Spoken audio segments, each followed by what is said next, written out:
I'm Jacqueline Berry, and I'm here to tell you that the hardest part of achieving your goals is not necessarily staying super disciplined, but instead is setting the right goals, the clear goals. So the hardest part of reaching our journey is not being the most disciplined, perfect person in the world, but instead is deciding what our goals should be in the first place, and then everything follows after that. How could that be? Isn't the hardest part staying true to the path? Isn't the hardest part staying disciplined? Well, yes, it's true. That is very important. But when goals are set properly, everything else falls into place.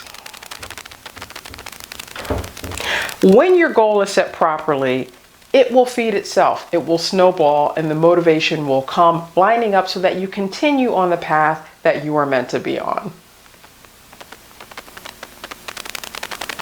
So this is what I like to call Goldilocks goals.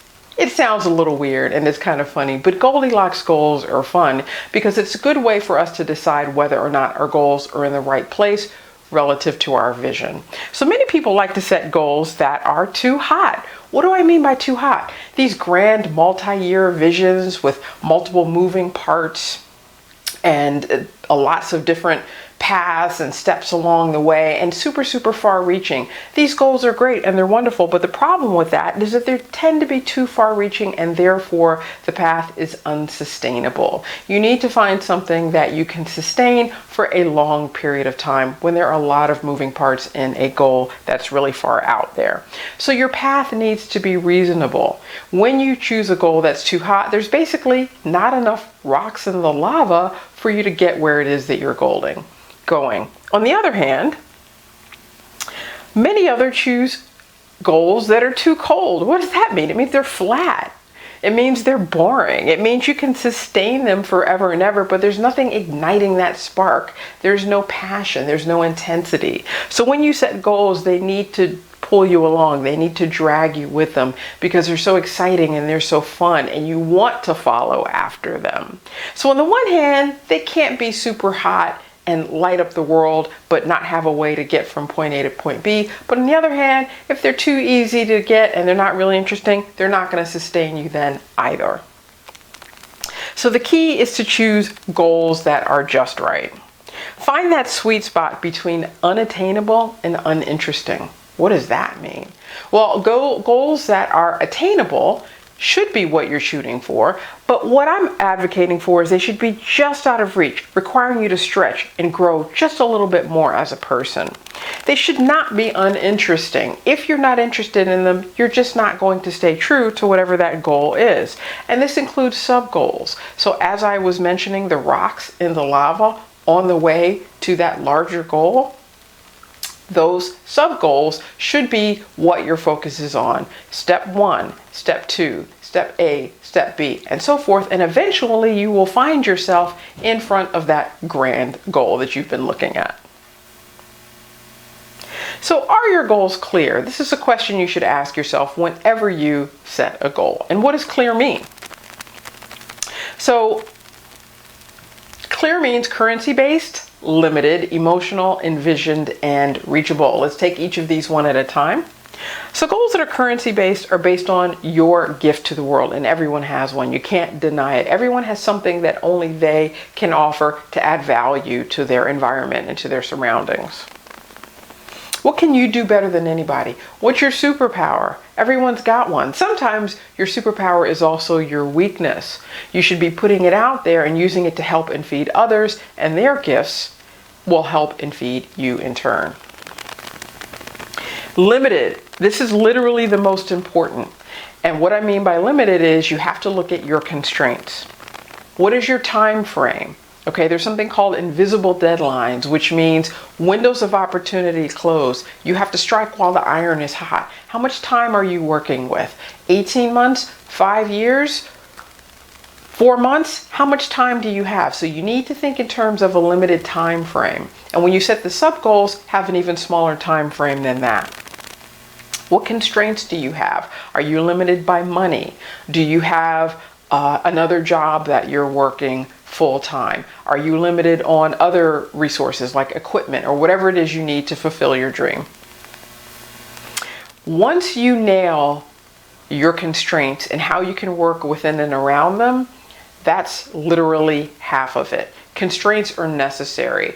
Having unending amounts of time and an unending budget, quite honestly, is not going to get most people very far. It's when you have constraints that you're driven to work even harder to achieve what it is you're trying to accomplish.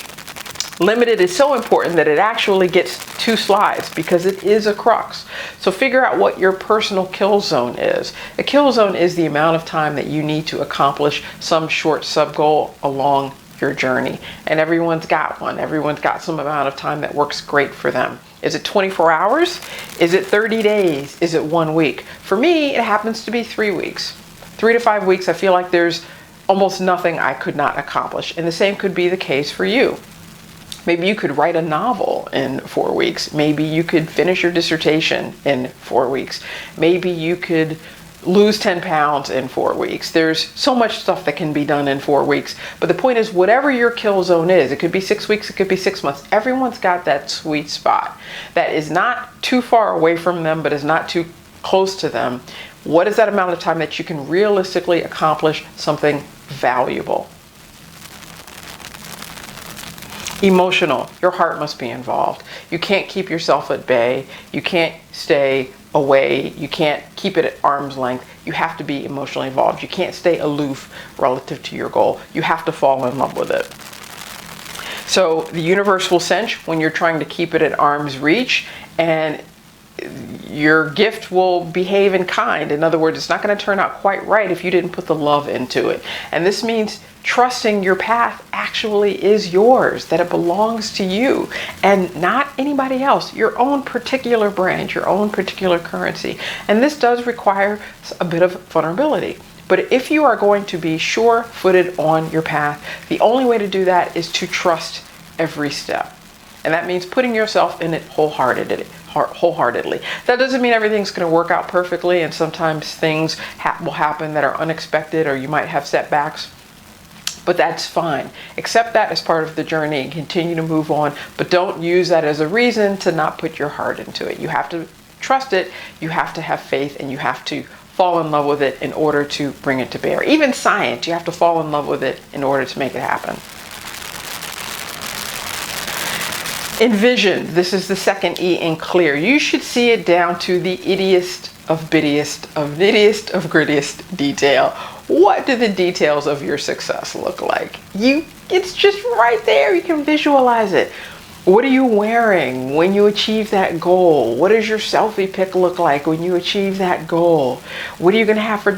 Envision down to the nittiest of bittiest of grittiest of details what your success will look like. Act as though it's already true. Act as though you've already gotten there, and it's just a matter of filling in the pieces up to that point. And that's a great way for your mind and your body and your spirit to align behind that one thing that you're trying to accomplish. Post a picture of it. That's a great way to help you visualize it on your bathroom mirror or someplace in your office where you're going to see what it is you want to accomplish. Write a list, but put it out there so that you can constantly refer to it to remind yourself how you should be aligning your mental part, your spiritual part, and your physical actions in order to reach whatever it is you want to accomplish. Reachable. So this is very, very important. Again, it can't be right there. In other words, too easy to get, because it's not going to be very interesting to you. At the same time, if it's too far away, you're going to get discouraged and lose interest. It's got to be just beyond reach. Just beyond reach. When it's just beyond reach and you just have to stretch a little bit, that's when you grow. That's when you become the person that you're supposed to become. And that's the whole purpose of moving along your path, to get closer to who you will be when you leave this earth. So pick something that's just out of reach. Plan on short-term goals, those rocks in the lava. So you might have a big grand master plan, and that's awesome, but you have to pick smaller sub-goals. Otherwise, you'll burn out. That's exactly how that works. So what is that short-term goal? That's what you should be focusing on. That's what should be asking you to reach. And then once you get to there, you go for the next one, and so on and so forth. So it should be just beyond what you're able to attain, but not too far as to be unattainable. And that's really the key, is picking the goals that are in the sweet spot that will pull you along but won't lose you along the way. So when you're setting goals, make sure you follow this framework to be sure that you're on the right path. When the prize is tantalizingly close, and I cannot emphasize this enough, the key is tantalizing. When your goal is tantalizingly close, your body, mind, and spirit cannot help but push you along and allow yourself to be led along your own true personal journey. Thank you very much for listening to my presentation. If you want to reach out to me, I love answering emails. hello@jacquelinehberry.com. You can also find out more information and more of my ideas about how to set goals and how to become the absolute best version of yourself by looking at my website, my Facebook, or my Instagram pages.